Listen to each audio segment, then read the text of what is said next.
Well, welcome back, everyone, to a special segment of Whole Bible Study with Taddy Noy. It's a continuing the discussion of Exodus chapter 23. This is our follow. This is, as many of you probably know, this is a follow-up series that I do every day called Continuing the Discussion, where we take a second pass at the chapter that we just studied in our main deep dive, and in this case, Exodus chapter 23, and we dig even deeper into the areas we couldn't fully unpack during the main deep dive. This space is for the questions that we didn't get to answer, themes that deserve more attention, and details that just wouldn't fit into the first pass. Think of it as the after conversation you might have around the fire or at the table.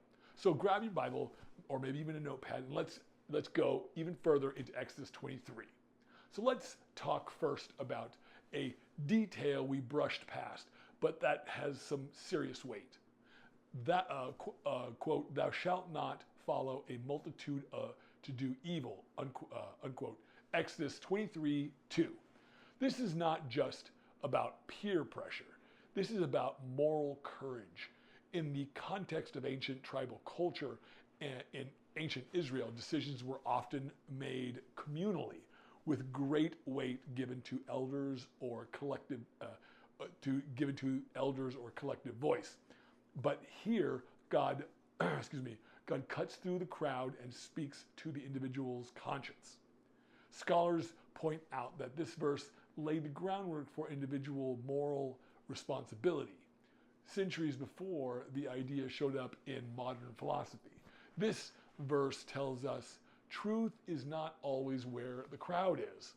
That's a message as timely now as it was then. Next, let's visit the concept of the Sabbath, of the Sabbath year and land rest.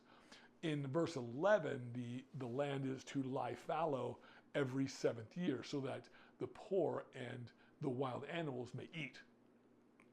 This isn't just about charity. It's a radical act of land justice and humility.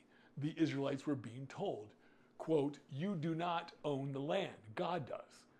In fact, according to anthropologist Mary Douglas and scholars like Michael Smith, this practice reveals a sacred ecological balance. The land has dignity, the poor are integrated into the agricultural cycle, and human productivity is not ultimate.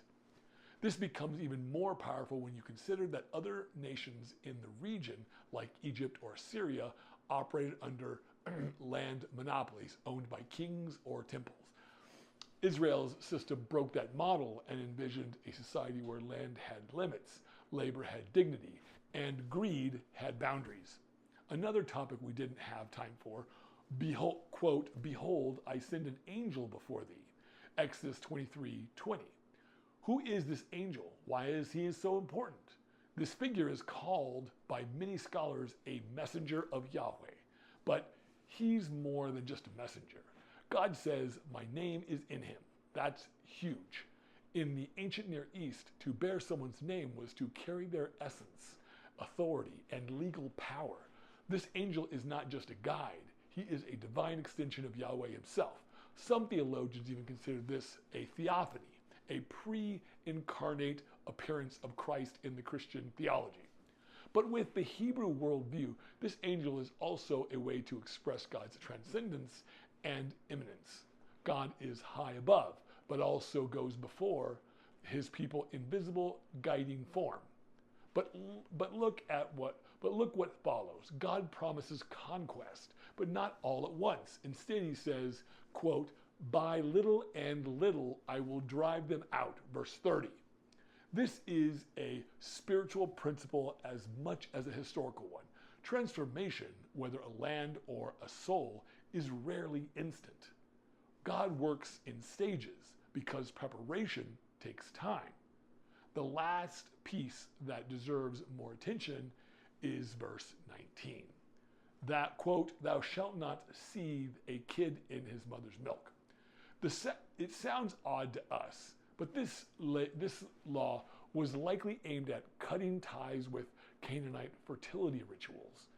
Archaeological evidence from Ugarit, modern Syria, shows that pagans would perform magical cooking rituals like this one as part of crop blessing ceremonies. This law then becomes a boundary marker. It says we don't worship like the nations. We don't blend death and life in a ritual. We are wholly set apart. It's a small command, but it draws a thick line between pagan superstition and biblical reverence. Thanks for sticking with me for this deeper discussion on Exodus 23. These chapters in the Bible aren't just ancient, they're alive. The laws, the ethics, the symbols, they all point to a God who is building a people shaped by justice, humility, memory, and holiness. If something in today's discussion helped you see something new or gave you a new moment of reflection, please drop a comment. I'd love to hear it. I'd love to hear what's sitting on your heart today. And as always, don't forget to subscribe to the channel and hit like. Hit that bell so you don't miss the next chapter. And share this with somebody who's serious about studying the Word, if you would. Thanks. This has been Whole Bible Study with me, Taddy Noy. Until next time, stay focused, stay rooted, and stay in the Word. We'll see you in the next chapter tomorrow.